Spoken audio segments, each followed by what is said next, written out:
Yo, what's up? You already know what time it is. Most people think it's hashtag Taco Tuesday. It is TA Tuesday on this channel, but we are going to go through some things that you may or may not know about. It is big stuff. I'm going to be honest with you.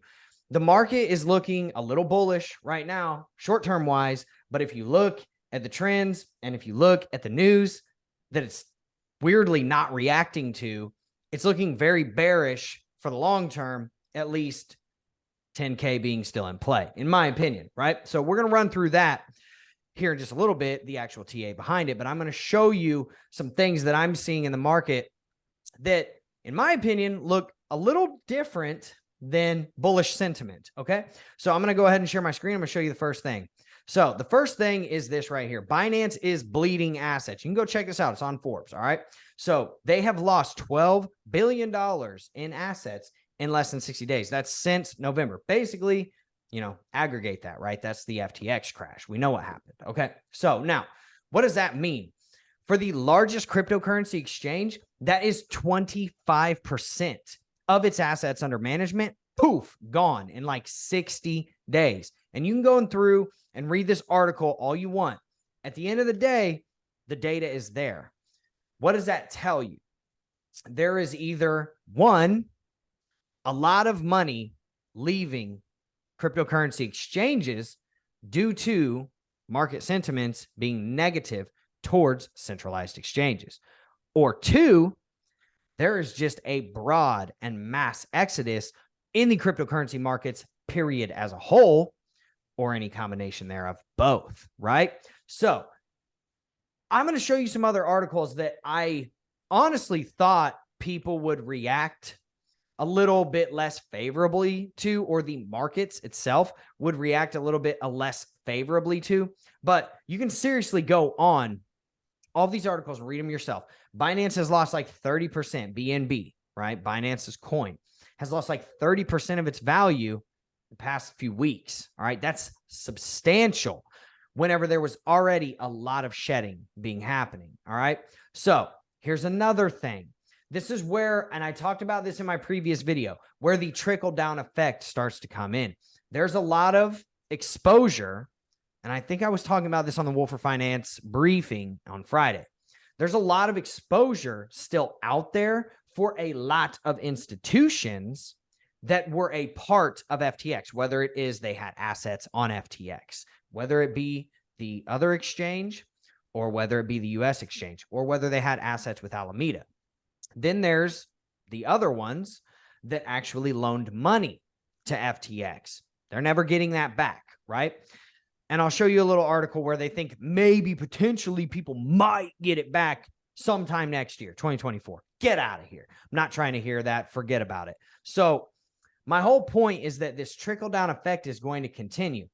If you know what Wire is one of the payment aggregators for MetaMask. MetaMask. Let me say it one more time for the people in the back that didn't turn their hearing aids on. MetaMask, dude. This is one of their payment aggregators. I actually know a lady that works here, okay? Now, crypto payment platform Wire modified its withdrawal policy to limit users from cashing out up to 90% of their assets just days after two former employees allegedly hinted at the possibility of a shutdown, okay? And I'm not saying this to like freak people out. I'm saying this to keep your eyes open. I'm not saying Wire's shutting down. I hope it doesn't, but there is some potential that it could mess up their MetaMask partnership. Now, you can actually see it on their tweet. We are modifying our withdrawal policy. While customers will continue to be able to withdraw their funds, right? You can click on this. There will be no more than 90% of the funds currently in each customer account, subject to their current daily limits. So even if you want to take out 90%, if you have a limit on your account that says, hey, you can only take out X amount of Bitcoin per day, that's still going to be your limit. But what they're saying is we're limiting you. Basically, what they're saying is we have 90% of the assets under management are actually on the books. The other 10%, we don't know where it is yet. We'll figure it out. We'll find it, right? Then if you look at this right down here, it actually says that MetaMask actually announced the removal of Wire from its mobile aggregator, which allows users to buy cryptocurrencies directly from the digital wallet, which is like where you're swapping and doing all that stuff, right? So Wire was actually one of the large institutions that was helping that happen. That's a huge deal. That's a lot of revenue for Wire. That's a huge partnership that they could be potentially losing, right? And it seems like they have lost it. Now, here's another. Now, this is the sentiment that I'm talking about, right? Binance is bleeding assets. Wire imposes up to a 90% withdrawal. Now, was this a clickbait? Yeah, absolutely. Up to 90% withdrawal limit for users. They're actually limiting it to 90%. They're not saying you can't withdraw 90%, right? So that was absolutely a clickbait title. Now, you've got other stuff on here like Sam Bankman-Fried denies moving funds from Alameda wallets, right? You've got Near Project's Octopus Network lays off 40% of its staff amid a crypto winter, right? And we already know what Crypto.com's been doing, what a lot of these other projects have been doing, laying off a lot of their staff, trying to run more lean, right? It's arguable that maybe they can run more lean if they, bring automation into it, kind of like what Twitter did whenever Elon came in, right? But be that as it is, we're going to assume that they're not Elon Musk and that's not their plan, and that's not good news. Now, this is one of the weird things that I saw. BitThumb's largest shareholder executive found dead following allegations of embezzlement. This is one of their largest shareholders in BitThumb, and BitThumb is one of the largest Korean cryptocurrency exchanges, right? So this guy owned a significant portion of equity in BitThumb. Now, they tweeted it out here. You can go and check it out, whatever. This guy is named Mr. Park Mo, right? The vice president of Vidente, which is the largest shareholder of South Korean cryptocurrency exchange BitThumb. He was actually reportedly found dead in front of his home at 4 p.m. local time on the morning of December 30th. This was about 10 days ago, right? Now, he was actually being named a prime suspect in some embezzlement allegations and all that good stuff. Now, it says that he committed suicide by jumping off of a building while being investigated by South Korean prosecutors. Now, I'm not saying that this is a conspiracy. I'm not saying that it's not a conspiracy. What I am saying is that it's very weird, right? People are starting to get drummed up on charges. Stuff's starting to get serious. The proverbial is starting to hit the fan everywhere, whether it's the exchanges, whether it's the owners and equity partners of the exchanges, whether it's the payment aggregators, whether it's the actual MetaMasks and wallets of the world. Stuff, the loans, right? All of the, I think it was, I don't remember what one it was, but it was one of these really large cryptocurrency loaning platforms actually just said they were going out of business again. It wasn't Celsius or Voyager. These are two new ones that are saying they might potentially be going out of business due to FTX. So now, if Binance goes down, what do you think that does for the rest of the market, right? It's 10Ks in play. Way less than 10Ks in play. Now, and then this is what's happening, right? This is what's happening when all this news comes out. Oh, we pump. Dude, it makes no sense. There's legitimately no reason why this should be pumping up. But when in doubt, zoom out. I've always said that. If you zoom out, you'll see it ain't so bullish here, right? We're still way, way down here. Now, we have busted through this pretty decent level of support right here at like 18K, right? So this is a huge macro trend line that we're going to have to bust through. Do we have the juice to do it? John's about to tell you that in just a minute. But if we break down here past this previous level that we hit, this low right here, this little 16, I think it was like 15.6 or something like that was this low, man, it's got a ways to fall all the way down to about 12.5K, right? Right about here. And I do this as a high level overview to just show people that don't really feel like watching the TA on this. But I would encourage you to watch the TA on this, and I would encourage you to start doing your own TA and start learning your own TA. And spoiler alert, we're going to be bringing out things that will help aid you in all of these types of areas, right? We're always working on things in the background to add value to our community, not only the YouTube community, not only Wolfer Finance, but the broad cryptocurrency markets. That's something John and I are working on in the background. John's working diligently. I'm working diligently every single day. So with that being said, we will tell you when all of that stuff comes to fruition. But spoiler alert, everybody already pretty much knows that we're probably going to do a signals group here soon. We're probably going to do some type of I'm not even going to say it, actually. You guys can wait for about another week or two until we get it locked in, signed, sealed, and delivered. It's probably going to take us a few weeks to get it in, and it's going to be really bullish news for Wolfer Finance because we're trading with their funds as well as our funds, and we're basically back testing this with our own personal funds before we even touch anybody else's. And then secondarily, it's going to be bullish for everybody that watches me on YouTube or any other social platform, be that as it is. We're going to get into it, straight into all of the TA right now, and I'm going to go ahead and send it over to John, and I'm going to give him the ability to screen share. And John, let us know what's going on. You guys know I'm bearish. Let's see what's going on for the short term and the long term, what John's got over here for us. Well, long term, I'm still bearish as well, but short term, as you see, we have had that bullish pump as I thought we were going to have. Last week, I remember saying I was starting to turn a little bit more bearish. A couple of weeks before that, I thought we were going to have a bullish pump before we were going to go back to the downside, and it looks like we were on that track, just a little behind time than what I thought we were going to be. But as you can tell, let me go down. Let me move this out the way.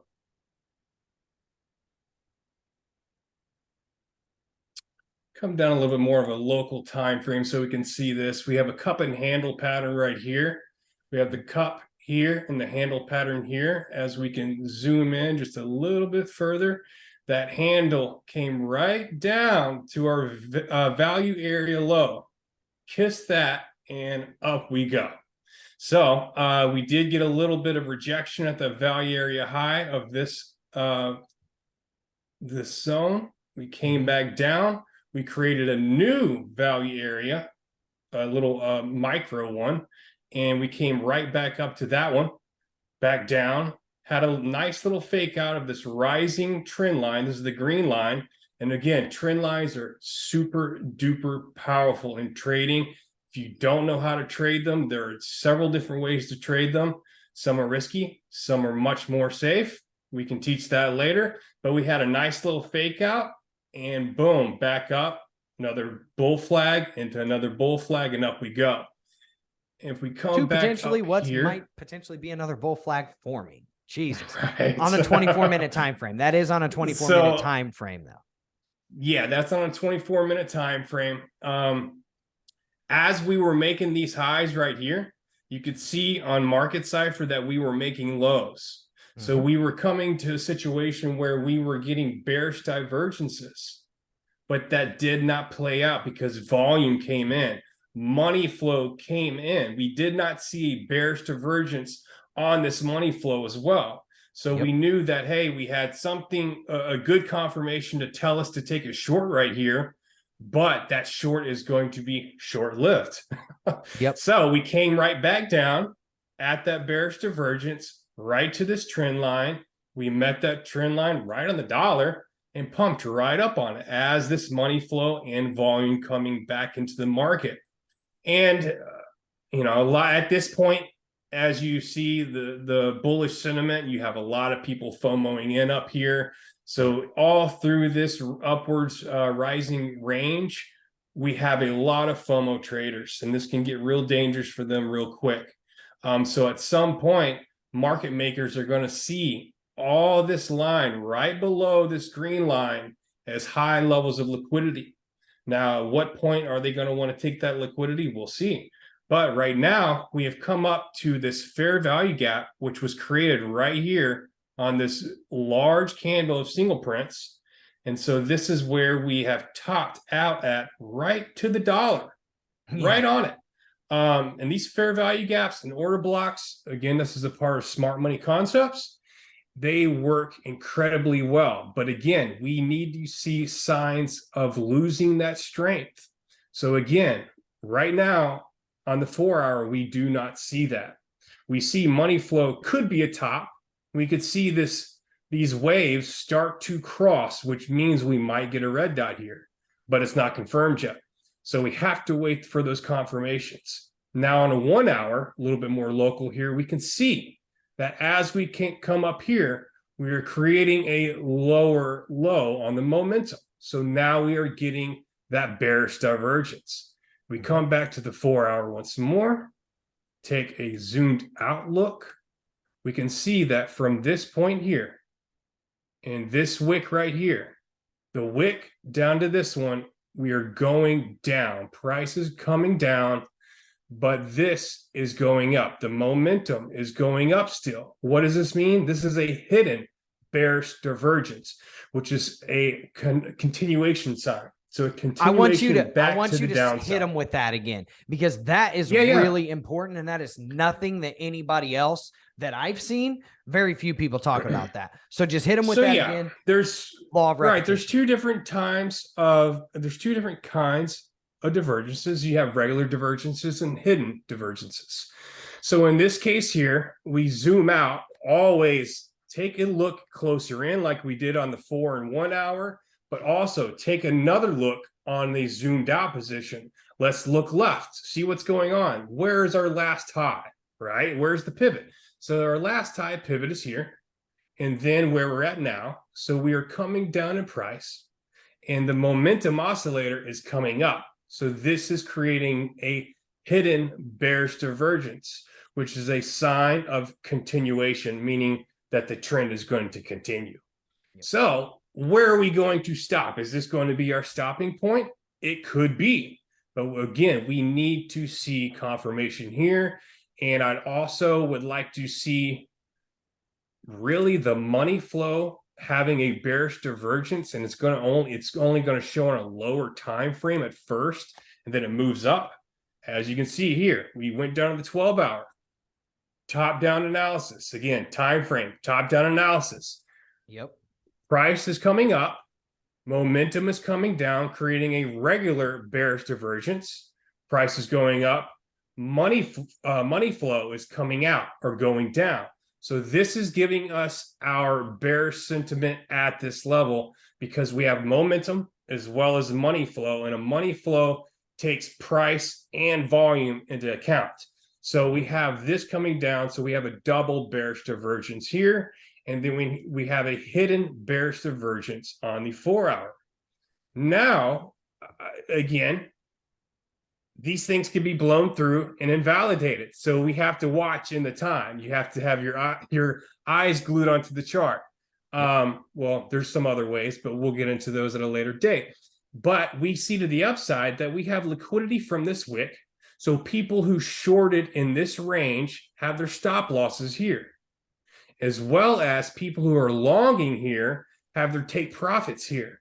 So this is a line of liquidity. So when people start to take their profits and then people start to short here, it's going to do two things. It's going to move the buyers out of the market in two ways, by taking profits and closing out these shorts by hitting their stop losses. I did also, let me move this little box here. We can come over here. This is going to be a little bit more advanced for y'all. But I'm sure there's some people in the group watching that know about TPO charts and order flow. So this is going to be more of like an X-ray chart. So this is showing the TPO.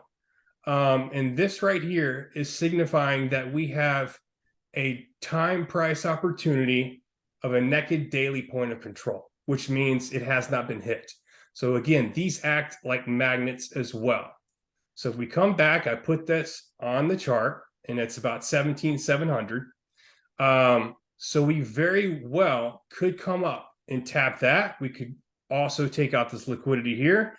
And for the ultimate knockout, we can knock out everyone who shorted here and has their stops in this area up here. Or even if they've moved their stop loss, it'll take out all these stops. And let's zoom out again. Zooming out, getting the entire picture. Been following this trend line for a minute now, as you can tell, and there's other ways to draw this trend line to where we would come down through this area and it would actually meet here. But we're going to use this one instead, just to say that if this gets invalidated, what could we look for? Well, we have this wick of liquidity meeting this trend line right here at about 18, almost 18.4, 18,379. So that could also be another possibility to the upside.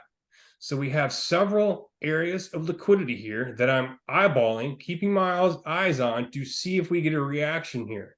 And so there's a double hitter right here with this trend line that I think we could definitely come up and hit.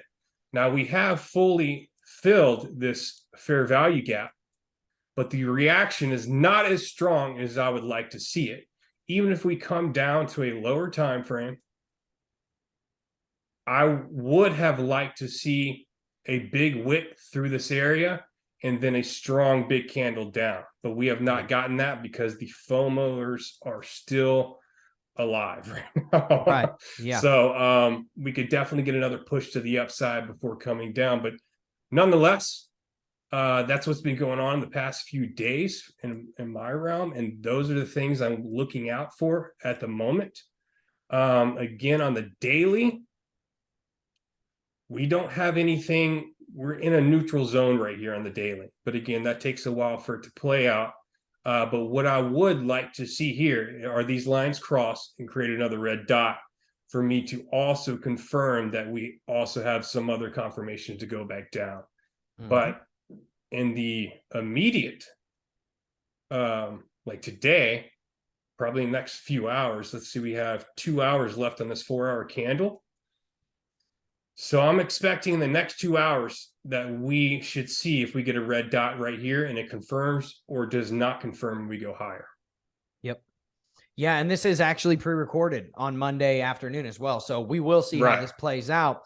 By the time you're done watching this video, go look at the chart. You'll see. We'll see how it plays out tomorrow. But it's really respected, that top level right there, like almost to the dollar. It didn't wick through it. It really respected that level, which in my opinion is not necessarily the most bullish thing. You know, now could it come back and retest it? Is it going to bounce off, come back and retest? Yeah, absolutely. It definitely could, you know, but like John was saying earlier, if you would have seen a wick through that level, that top red line, right? That would have been a little bit more bullish of an indicator at least in my opinion, to see if we could go up to that liquidity level that's right above it, right in about the 17.5 range. But it's got a lot of room to go before it actually even breaks that macro trend line at like 18.4, right? So there's still a lot of work to do, especially with all the news and the bias that is almost stopping it from happening. Let me point out one more thing before I go here. There is something else to look out for that's very on the bullish sentiment. We have another order block right here, and this is a daily order block, so it's going to be a strong order block. So in the event, again, it's riding all around the same area, but order blocks usually don't mitigate just as a small little entry. Okay. Usually they'll come up usually to the 50 line, 50% line, and then come back down, retest, and go back down if we're going to go back to the downside. So what I would look for in this case, if we do try to come into this area, what's normally going to happen is we're going to break this trend line, retest it, then go back into this area. Now, what this is saying to me here, since we have a level of single prints or order block, if we get accepted into this area, and as you can see, we also have a range right here. I don't have it pulled, but there could also be a value area low riding right in this area too. And if we get accepted back into that, it could very well be a very smooth ride up to this area. And we're talking 20K. Yeah, 20K. I don't necessarily see it going any higher than that. But not to say that it can't, because we could definitely still rally back up and take levels of liquidity here, levels of liquidity here. And there's nothing wrong with that. That would mean that we are in a healthy retracement, same way we came down here and came back up. You know, we might have just a larger retracement back up and then we go down. So just several different things to look out for. Keep your eyes on if you want to make some trades, and keep your eyes on these levels. See how they react. Absolutely. Yeah. And we purposely don't tell you how to trade. We're literally here to teach you. That's the point. We want you to learn this. We want you can take a man to water, right? But are you going to fish for them? Or are you going to teach them how to fish, right? We teach you how to fish. That's the whole point. We have our levels set up. You guys saw that in the Friday briefing where all of our levels are, where we're willing to take our trades. You know, if we're at an impasse where it's kind of like a neutral sentiment, or it's more risk and the risk to reward isn't like over a 2, right? Then there's no point. We're not getting into that trade. We're not taking chances. We have levels, we have trades, we have our parameters set. And if it hits, it hits. If it doesn't, it doesn't. And that's that. So with all that being said, if you guys like content like this, and if you want to kind of know whenever all this bullish, we won't call it bullish, but we'll just say whenever all of this stuff is going to come out, right? Then I would definitely follow this channel. I would be subscribing. I would be, you know, making sure that you are subscribed to the channel. Obviously, boom, bang on the notification bell. You guys didn't even know that was coming. But like this video if you like content like this, seriously, and comment. And I've got one more thing for you, because cryptocurrency channels and just finance in general is getting wrecked right now. Make sure that you actually share this if you find it valuable, right? Share it on whatever social platform you want, right? Because it's just going to bring more awareness to stuff like this, right? And with all the things that we have building, that we're building in the background, you're going to want to be in the know about that. So with all that being said, make sure that you smash the like button. Make sure you hit subscribe. Boom! Bang on the notification bell one more time for me. Comment anything that you want, how you're feeling about the markets. Give us your sentiments, and then make sure you go and share everything. We will see you in the next video. Sorry that we had to film this the day before, but things are busy right now, especially with Presend, Wolf for Finance, all that good stuff. We've got a lot of things brewing in the background. John's got a lot of things brewing in the background for all of us. Yes. So appreciate John. Show him some love, and we will see you guys all in the next video. Everybody have a wonderful day. We appreciate you showing up.